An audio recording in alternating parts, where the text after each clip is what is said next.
একটি সরকারি চিঠি কিভাবে একজন শারীরিক প্রতিবন্ধী মানুষের জীবনকে আরো কঠিন করে তুলতে পারে তারই অবিশ্বাস্য উদাহরণ মিলেছে যুক্তরাষ্ট্রে।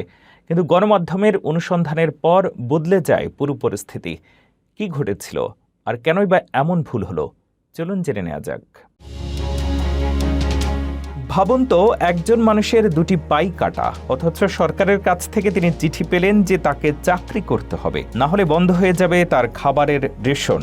অবাস্তব মনে হলেও ঠিক এই নির্মম ঘটনাটি ঘটেছে যুক্তরাষ্ট্রের নিউ ইয়র্ক সিটির কুইন্সে।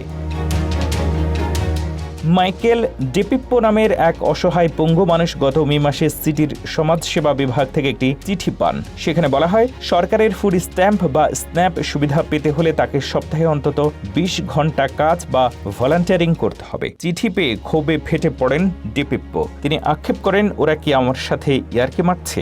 আমি কি প্রতিদিন বিছানা থেকে হামাগুড়ি দিয়ে কাজে যাব?